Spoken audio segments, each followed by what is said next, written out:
आज की हमारी कहानी है कर भला तो हो भला। एक प्रसिद्ध राजा था जिसका नाम रामधन था।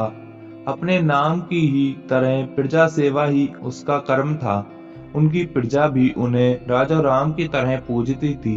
राजा रामधन सभी की निष्काम भाव से सहायता करते थे, फिर चाहे वो उनके राज्य की प्रजा हो या अन्य किसी राज्य की। उनकी ख्याति सर्वत्र थी। उनके दानी स्वभाव और व्यवहार के गुणगान उनके शत्रु राजा तक करते थे।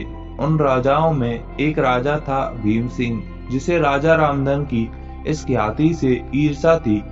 उस ईर्ष्या के कारण उसने राजा रामधन को हराने की एक रणनीति बनाई और कुछ समय बाद रामधन के राज्य पर हमला कर दिया। भीम सिंह ने छल से युद्ध जीत लिया और रामधन को जंगल में जाना पड़ा। इतना होने पर भी रामधन की लोकप्रियता में कोई कमी नहीं थी।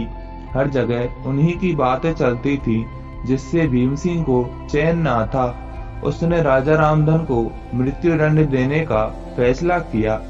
उसने ऐलान किया कि जो राजा रामधन को पकड़कर उसके सामने लाएगा वो उसे 100 सोने की दीनार देगा। दूसरी तरफ राजा रामधन जंगल में भटक रहे थे। तब उन्हें एक राहगीर मिला और उसने कहा, भाई तुम इसी जंगल के लगते हो, क्या मुझे राजा रामधन के राज्य की तरफ का रास्ता बता सकते हो? राजा रामधन ने पूछा, तुम्हें क्या काम है राजा से?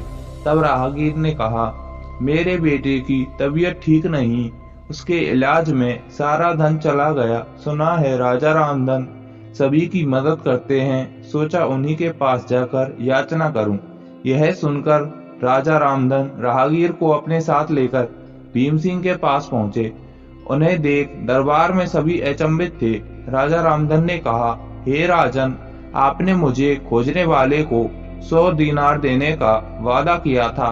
मेरे इस मित्र ने मुझे आपके सामने पेश किया है, अतः इसे वो 100 दीनार दे दें। यह सुनकर राजा भीम सिंह को एहसास हुआ कि राजा रामधन सच में कितने महान और दानी हैं, और उसने अपनी गलती को स्वीकार किया। साथ ही राजा रामधन को उनका राज्य लौटा दिया और सदा उनके दिखाए रास्ते पर चलने का फैसला किया।